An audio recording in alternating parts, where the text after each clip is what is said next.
Viewers were left reeling as beloved Grey's Anatomy characters disappeared, but the reasons behind their exits are shocking. Your favorite doctors from Grey's Anatomy didn't just walk away quietly. They were running.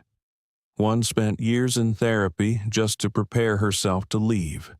Another checked into rehab while secretly battling an addiction that started from back pain. A young actress was diagnosed with a serious mental illness as her body broke down from stress. Behind every dramatic exit was a real human being who decided that no amount of fame, money, or success was worth what it was costing them. It all started in 2004 when Shonda Rhimes sat down with a blank page and a mission. She didn't want another typical hospital show. She didn't want women on screen to feel manufactured or polished. She wanted them to feel honest, flawed, and real. And she definitely didn't want to copy what already existed. That's why, even though she was from Chicago, she chose Seattle as her setting. Another major hospital drama was already based in Chicago, and she wanted something fresh. But the bigger idea wasn't just about location, it was about the people filling those hallways. Rhimes was obsessed with surgery shows, completely fascinated by how doctors could gossip about their personal lives while performing life-saving procedures. So she wrote her characters without race, gender, or appearance in mind. She simply wanted the best actor for every single role. That instinct gave birth to one of the most diverse and electric casts television had ever seen. The show was called Grey's Anatomy, but it almost had a completely different name. At one point, ABC seriously considered calling it Complications. That idea was dropped, but what happened next changed everything. The network had originally planned to air it on Monday nights in January 2005. Then, at the last minute, they pushed it to March and handed it a Sunday slot, right after Desperate Housewives, which was the biggest show on television at the time. That placement was pure gold. People who watched Desperate Housewives simply stayed on the couch and kept watching. Grey's Anatomy was only supposed to run for 4 weeks as a test. But by the time the second episode aired, viewership jumped from 16 million to nearly 18 million. The audience wasn't just watching, they were hooked. ABC scrapped the 4-week plan immediately and decided to keep it going. By May, the decision was already made. Grey's Anatomy wasn't going anywhere. Season 2 turned it from a promising new show into something massive. Over 21 million people were tuning in every single week. Then came the Super Bowl episode, and the numbers were almost impossible to believe. 38 million people watched. It was one of the biggest television moments of the entire decade. ABC had found its crown jewel. Viewers were emotionally attached to Meredith, Derek, and Addison in a way that felt personal. The drama wasn't just inside the hospital walls. It was everywhere. And once people got pulled into that world, they never left. The awards followed quickly. Golden Globes, Emmys, NA, ACP Image Awards, the show collected them all. Sandra Oh, Katherine Heigl, Isaiah Washington, Chandra Wilson, Jesse Williams, they all took home trophies. Even the casting directors and writers were recognized for their work. Shonda Rhimes wasn't just writing scripts, she was writing culture. And critics loved the show. Audiences loved the show. It wasn't just a hit, it was a movement. And then something unusual happened. People started using words from the show in their everyday lives. McDreamy and McSteamy became part of the cultural conversation. Everyone had a person after Christina called Meredith hers. You didn't need to be a doctor to talk about coding, scrubbing in, or on-call rooms. The show's language bled into everyday life. People started calling real drama a Grey's Anatomy situation. It stopped being just television. It became how people expressed themselves. Then came Thursday nights. ABC made a bold move, placing Grey's in the Thursday 9 p.m. slot, a time that had historically belonged to NBC. But Grey's didn't just survive there. It dominated that slot for 18 straight years. Thursday at 9 p.m. meant one thing to millions of households: Grey's Anatomy. Parents watched it first, then their children did. It became a weekly ritual unlike anything else on television. No other show stayed that consistent for that long in the same slot. When the network finally changed the time in 2024, it actually made headlines.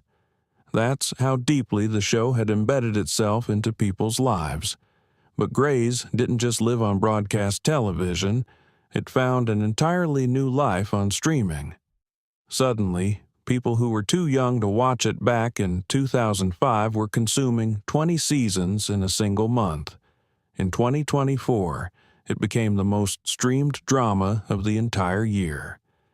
Nearly 48 billion minutes watched. Families sat down together, mothers who had watched it years earlier now watching it again alongside their daughters. It was all happening again, just on a different screen. Isaiah Washington was one of the most prominent stars on the show, but what happened behind the scenes in 2006 would change everything, for him, for the cast, and for the show's history. It started one night in October during a long filming day.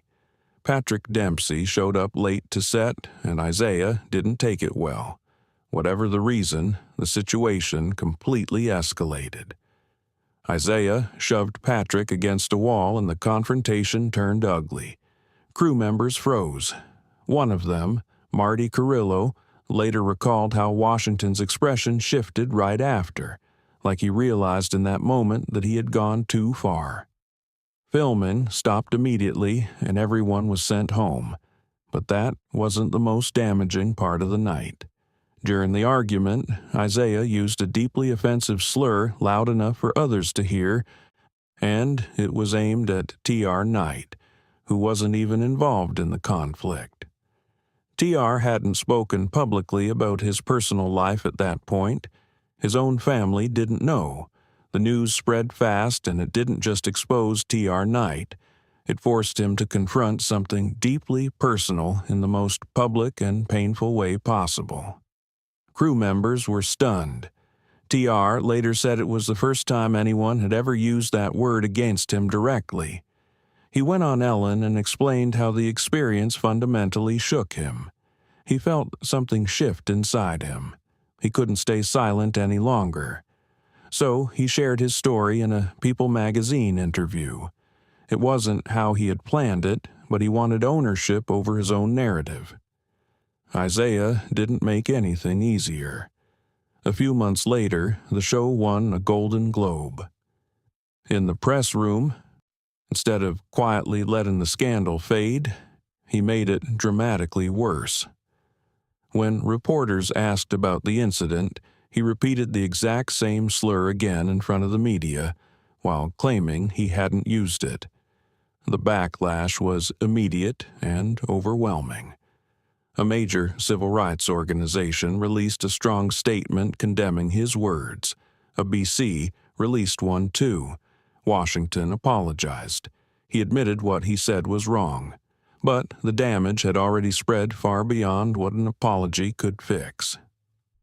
A BC waited until June 2007 to officially let him go, nearly 6 months after the press room incident.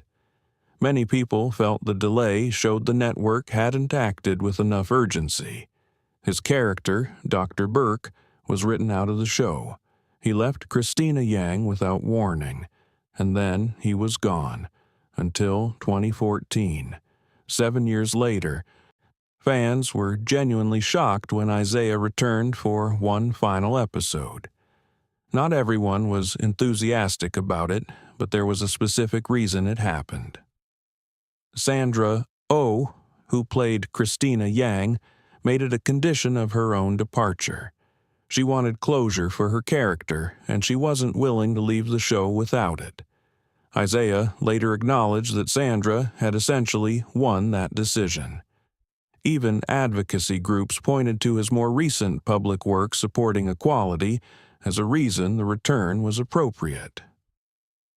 Katherine Heigl was at the absolute peak of her career in 2007. She had just won an Emmy for playing Izzy Stevens. But just 1 year later, everything began to shift, starting with a single public statement. In June 2008, Heigl shocked Hollywood by removing her own name from Emmy consideration, and she said she hadn't been given strong enough material that season to deserve a nomination.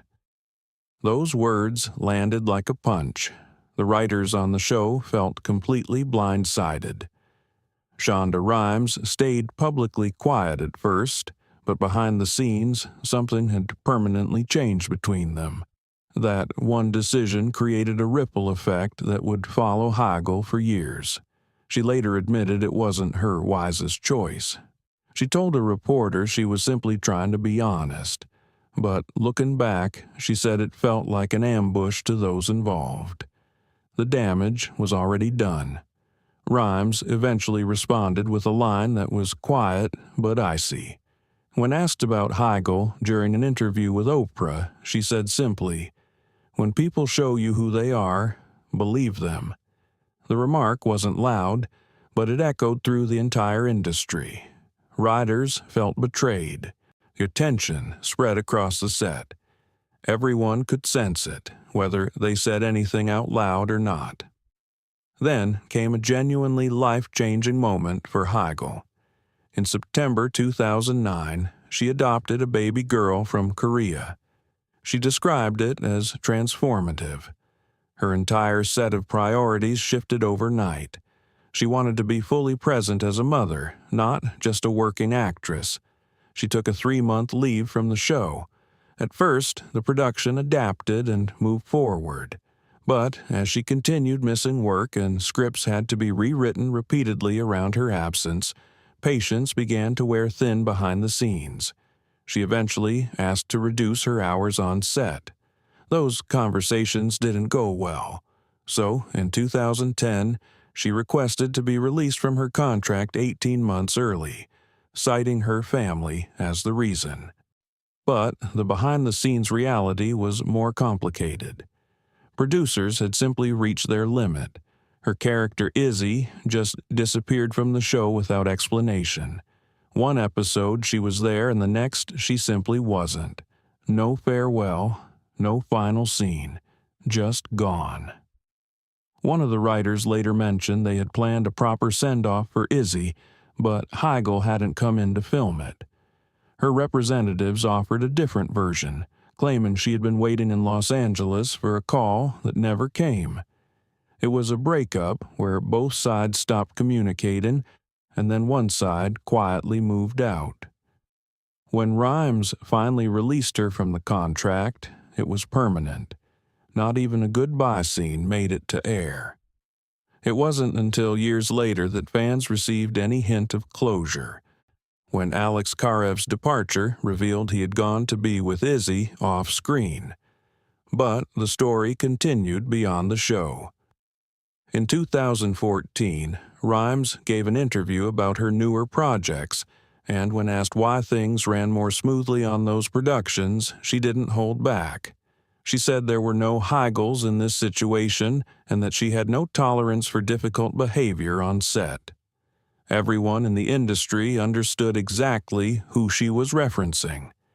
With that single comment, Heigl's name became a cautionary tale in Hollywood. Offers dried up. She found herself not just out of Grey's Anatomy, but largely out of the spotlight entirely. In a 2021 interview, Heigl admitted the reputation that had formed around her nearly broke her. She said the criticism spiraled completely out of control, and she had gone from someone who spoke honestly to someone labeled difficult and ungrateful, and it happened faster than she could have imagined. She eventually sought therapy to process everything. She said at her lowest point, she felt like a piece of garbage.